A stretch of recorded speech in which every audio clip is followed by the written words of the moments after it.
Hey, it's John Hope Bryant, founder, chairman, and chief executive officer of Operation Hope.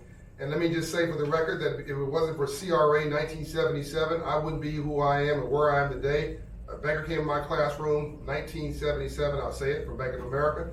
Taught me financial literacy when I was 9 or 10 years old. Home economics class, which doesn't exist anymore, so hopefully CRA Modernization encourages somebody to do that again. And I became an entrepreneur because of that. And once again, in 1992, Rodney King riots is because of Community Reinvestment Act. At that point, it hadn't been modernized yet. That was 1995 when this was before. That was the last regulation update was 95. Yeah, so but 1992, still a banker spent time on a line of credit for my new organization that I'm convinced would not have spent time on. It had to be safe and sound, comptroller.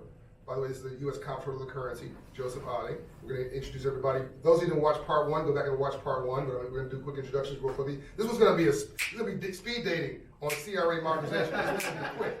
So you got to watch this one. It's 10, 12 minutes. We're done. We out.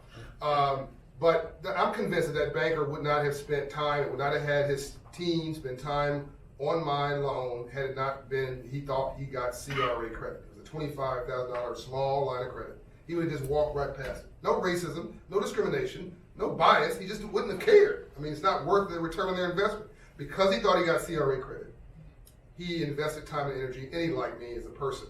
But he had to have an excuse to do it, a reason, an incentive. We have to make sure, want the audience to know, they are committed to making sure that that incentive for that boutique small dollar loan does not go away with reform and modernization. Doesn't go away with CRA. It doesn't go away with CRA. Amen. You're pretty good.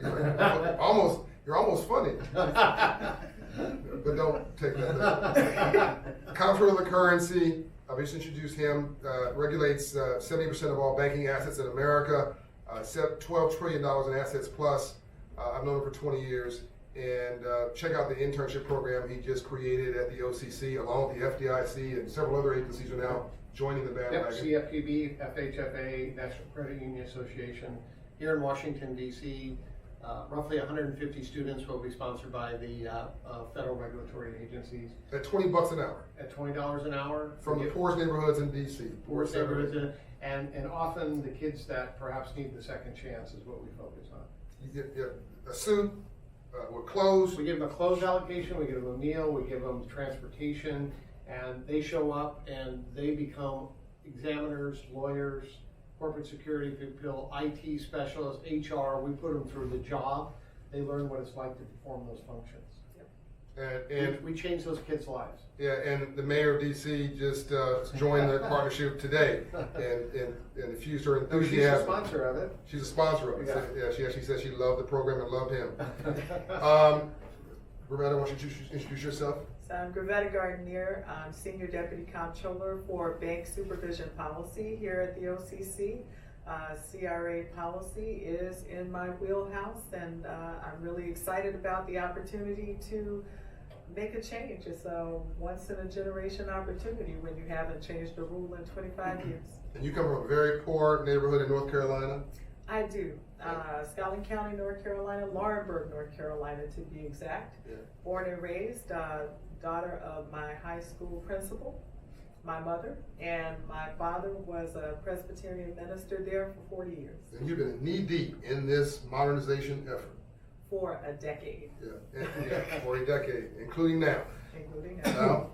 I am Bao Nguyen. I'm the Principal Deputy Chief Counsel at the OCC, and I assist Gravetta in this reform, coming up with the ideas, talking through them, figuring out how we can encourage financial institutions to put more financial resources back into communities that need it the most around the country. And he's not one of the interns from the program. He actually works at the OCC. he's actually a seasoned attorney who pays his taxes and has mortgages and all that. And then lastly, I'm Barry Whitus. I'm Deputy Comptroller for Community Affairs here at the OCC, and I've been administering CRA here at this agency for 20 years, and I can tell you firsthand this rule is ripe for modernization. Banking is a lot different today than it was 20 years ago, and we hope to bring a CRA regulation into the 21st century. And he's a good man. I know Bao the least, but I fall in love with his spirit. I know all these people, and I trust them with my life. Now, let's jump into this real quick. Lightning round for CRA Modernization.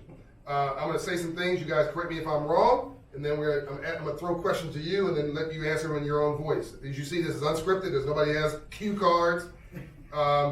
So the measurement under the new CRA.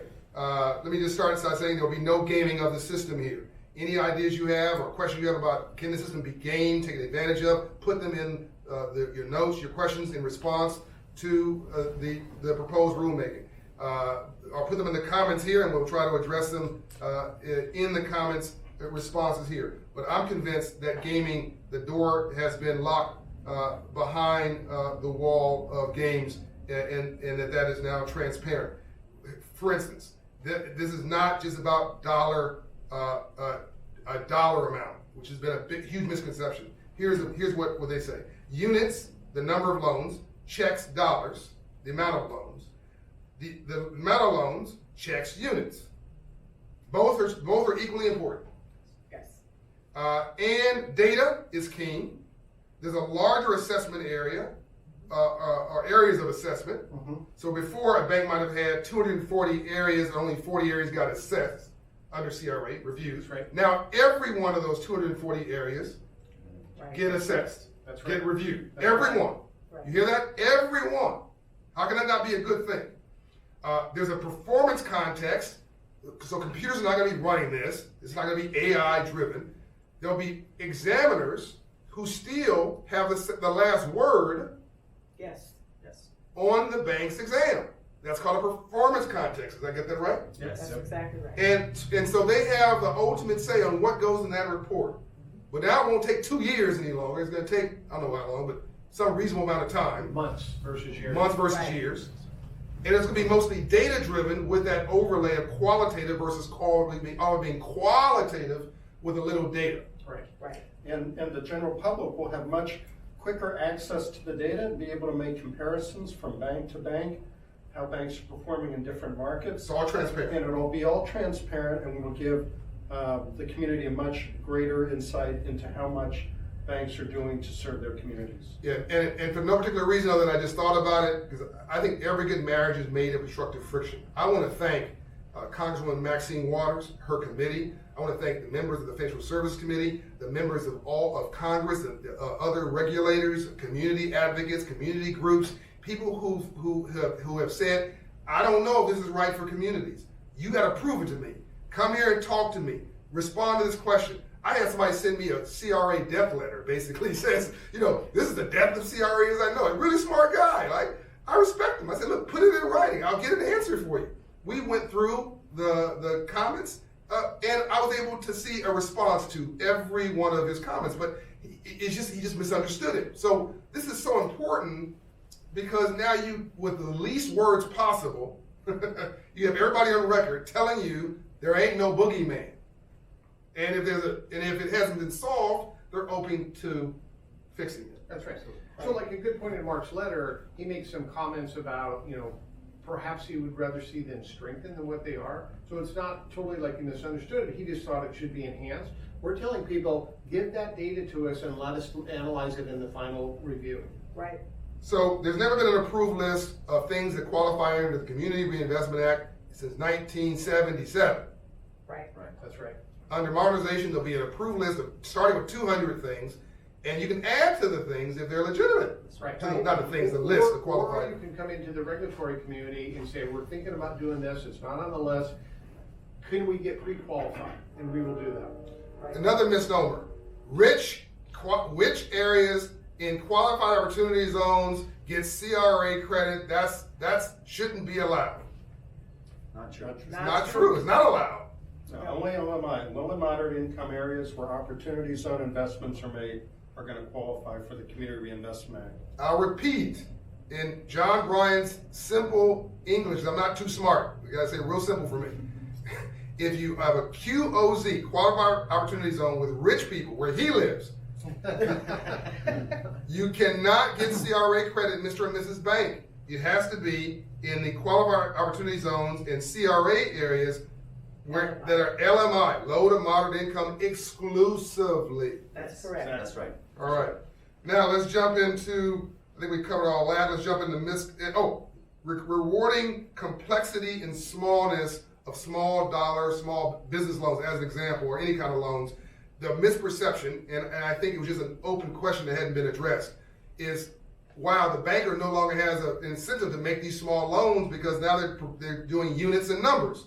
What do you say to that? Well, there are incentive to do units and there's incentive to do dollars. The question is on the complex transactions in small dollars, we hadn't thought through about should that receive a multiplier. Wait a minute, hold on. A federal regulator, other than the Federal Reserve Chairman and the FDIC Chairman, the most powerful regulator arguably in the world, just admitted he didn't think through something, admitted theoretically a mistake of not perfect thought on camera? Oh my God, it's an abomination. just shows you he's a really honest guy. I mean, he just said we hadn't thought through it completely. Now that it's been addressed, We'll think through it. hello, isn't that what you want? All right, let's do this lightning round of final misconceptions. This is one ratio. This is wrong. It's not one ratio. So that's wrong. That's fine. Okay, Well, here's the way I think you so this is not CRA by one ratio, which is the dollar amount. Right, and that theme has been put out, but I mean, if you take a regional bank that has 250 assessment areas, in those assessment areas we'll measure. By the way, English. What is an assessment area? The assessment area is a geographic area where a bank has branches. Okay. In that particular assessment area, we'll look at units and dollars, so that one assessment area will have two measures. Times the 250, that regional bank would have 500 measures. At the top of the house, we would look at total dollars, that's 501 measurement, and then we would put on examiner or judgment. That's 502 data points to come up with the final ruling. Okay. No, Can't be any clearer. If we say to people, show us where it's one ratio. Yeah, so we're at 12 minutes. I'm gonna try to get this. I'm gonna get this under 20 minutes, people. This increases redlining. No. No, Not true. You're the attorney. Not true at all, because in order to qualify and receive CRA credit, you have to Say this loud. Now. you have to engage in activities that target LMI individuals, LMI areas, and other communities of need. Those are the population that generally get redlined. And so the CRA, through the lists that we will make sure the entire public gets to see, it is focused on those populations in the community. And so banks, in order to get credit at all, must in fact do reverse redlining. You have to target poor people to get credit. Oh, but you guys are doing stadiums, and you can just fund the stadium, and you don't have to do anything else. No. So. You said no. No. No. She said no. No. That's better than no. Because You gotta be black to understand what I just said. the whole thing about the stadium, so it's important to understand that stadiums showed up on the list of 200 items that you were just talking about. But this isn't a new list. This isn't a new creation. These are 200 things that have been given CRA consideration since 1993. We could find stadiums back till 1993. So this has never been written down. It's Never been written written down. So this wasn't created by you. No. No. And by the way, let's talk about stadiums. First of all, there are soccer stadiums, there are little league stadiums. We're not talking about necessarily NFL stadiums. By the way, Stadiums. community stadiums, High schools. high schools. But by the way, it could be also a legitimate reason to support a bank doing an NFL stadium if what? It's in an LMI neighborhood. And does what else? And it creates housing, and it creates job, and it creates economic prosperity in that area. Absolutely. So low income housing around that stadium. That's right. Small business development around that stadium. That's What right. if it only gives jobs to the rich people's family and friends, and no jobs for the poor folks in the neighborhood? That's one of the things we'd like comments on, but because if it's a stadium in a parking lot and it's $2 billion, I think all of us staying here would say, that's probably not meeting the intent of the law. And guess who's gonna figure that out? The Examiners. through Performance performance contest. contest. Even I'm getting this. Barry's proud of me. He's looking like, even I figured this I out. finally taught that guy. Yeah, it's only taken 27 years. And meanwhile, Brian's over there shaking his head. So if stadiums Brian, is there something I need to clarify, or are we good? No, I think you're pretty good. All right, so the thing about stadiums is a big deal. I had reporters calling me about it. I didn't have complete answers about it. I just assumed good intentions. But also in economic development, you want an anchor store in a mall. You want an anchor economic development. You want something to attract other capital. So, I mean, if you hire on 9 broke people, you'll be the 10th. You need somebody who's got resources and who would put something down that attract businesses and industry and whatever to want to rally around you. So that's not, it's not, we shouldn't just say, oh, it's a stadium. Exactly. It's for what purpose? Right. To what end? And what does it do? To what the impact? ultimate impact Right. that it will have on the alumni community, which Right. is where many of these stadiums, the larger NFL type stadiums you're talking about, find their way into those neighborhoods anyway. You mentioned, I don't want to get too wrapped up on this one, but you mentioned that when the JFK Stadium got abandoned, RFK. or the RFK Stadium got abandoned, that needs a magnet to come in there, and otherwise that whole area just sort of, Continues to be on a decline. yeah. And Janae, was there another stadium? You said Brooklyn? Brooklyn. Was it Brooklyn Nets. And that, Brooklyn, was it Brooklyn basketball? yeah, basketball. That created economic activity around. Yeah, it was a Charlotte. hardcore section out in Brooklyn. Yeah. And that area now is more jobs, there's more housing. It's definitely been an economic boost to a struggling area. But a bank cannot just do a loan for a stadium and check the CRA box. No, If it's not in a low to moderate income area. No, let's go further. And That that's cannot the be the impact. only reason they get a satisfactory. That's right. No, right. they're again, it's a Units, set of objective checks, measures. dollars, It's and dollars, units and checks. dollars, Yeah, and yeah. performance context. Right. That's gonna make sure that the system is not being abused or gamed Or gamed. anything. A stadium would count as one loan if it was one stadium. It would be impossible to get a satisfactory rating. From one single loan. Did you hear that? It would be Huge amount. impossible, right? Okay, this is gonna lower the overall investment across America. So it's 480 billion now, By give your or take. estimate, one of the big challenges with CRA today is there isn't a database where you can pull all the information, so you have to go through PEs. We're able What's to PEs? Performance evaluation. Right. We were able to determine that there was about $480 billion, but our viewpoint is by looking at every assessment area, that's going to push more dollars out into a broader range. We also are allowing at the top of the house to family farms and Indian country to be supported by CRA. And then this concept of not having mortgages traded around, we think will actually cause people to do more investments as opposed to just buying mortgages that have already been originated. But correct me if I'm wrong, also, there are these e-banks that up until now have only had an assessment area around That's a good point. their area. Now it'll be wherever they're taking deposits. Not everywhere, but those internet banks that take 50% or more of their deposits outside their assessment areas, those markets we're proposing that have 5% or more, they will call those assessment areas also. Okay, can somebody translate that into English so that the audience can? So what we have today and what we've had since 1977 is a geographic-based system to determine where banks have responsibility Right. to lend, invest, and provide service. So if you're in Utah, you have a responsibility around your branch. Is wherever you have a physical branch, Yeah, your home office, or a deposit-taking ATM. right. Okay, so the thing that is a misperception, I think one you're gonna get to, is that we don't think branches count anymore. Right. But we're not doing anything to disrupt the current framework. All of those places geographically will still be considered assessment areas. But like I said earlier, in 1995, 1977, no internet, no ability to take deposits or do business where you don't have a physical location.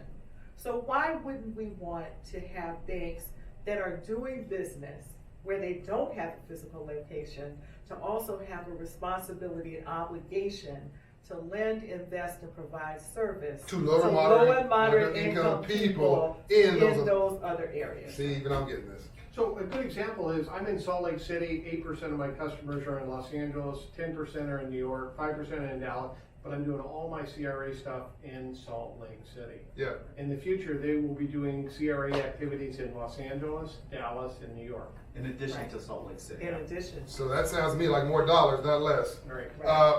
This eliminates examiner judgment. We sort of already covered this 14 times, but the answer is No. does not. Bank only has to pass in 50% of their assessment areas. No. That's just not true. That's a question that we put out there so that we can get comments from people. As you said earlier, this whole, where we are in the process is we have an idea, we are subjecting it to public scrutiny, and we're hoping the public gives us feedback. But I think the context around that, Val, is we look at 15 to 20% of a bank's assessment areas today. We're proposing to look at 100% of a bank's assessment area in the future. And so what we've asked is, if we're only looking at 15% today, and you don't have to pass 100% today, Right. you can go from 15% to 50, and then we also said, should they have to pass 80? That's And right. but we're asking for people's feedback. Yeah, and so this is not a perfect process, it's a process. Right. And this is America, so you get to have your input. No one's shoving anything down your throat. So you get to have input. I'm not part of that. They're encouraging you to actually, as a citizen, I'm encouraging you to write letters and have input. And it's a beautiful thing. You get to have as much voice as anybody else. It's a beautiful thing. So I'll just put it out there. We have comments that we're accepting on this proposal through March 9th. If you go to occ.gov/CRA, it will take you to the reg. It will take you to the link to submit a comment letter, and we encourage the public to give us their feedback. And we'll close the comment period on March 9th, and then work over the next few months after that to produce a final regulation after we've gotten the public input. And I just want to, I guess, close out by just saying once again, I'm so excited about this thing about not gaming the system. I can't underscore this enough. Loans have got to be on the books of these institutions. You can't make a loan and sell it to somebody else and get credit, or play all these ghost games. Now, you correct me if I'm wrong, Yep. now. Loans, the time of the loan on the books of the bank, not merely the money that they funded the loan with. How long that money was left there is what counts. Yes. That's exactly Very right. good job. Hey, even I did it. So again, every good marriage is made of constructive friction. I want to thank again all the advocates, the legislators, the opinion makers, the media pundits, everybody who's had an opinion about this. You know, this is how you make America. This is how you advance the agenda. This is how you create a successful business plan for anything. Constructive friction, but it has to be constructive friction, not destructive friction, or not just friction. Okay. So with that, I think we're done. Any comments, Mr. Comptroller? You want to close us No, out? I just think, John, thank you very much for allowing us to host this. I could not be more pleased about the progress that we've made, but we have a lot of progress yet to get done, and it'll be based upon the comments that we get, so thank you very much. John O'Brien, this is the OCC first ever lightning round on anything probably ever since 1800 and something. But they probably should do more of this. All the government should probably do more of this. It's called transparency for the people. It's a beautiful thing, and I'm so proud of everybody in this room. You saw no scripts, you saw no notes, you just saw them talking to you straight. And if you have additional questions, put them in the comments. Keep it clean and respectful, and you'll get a response, I promise you. Or just go to them directly. John O'Brien, we're out.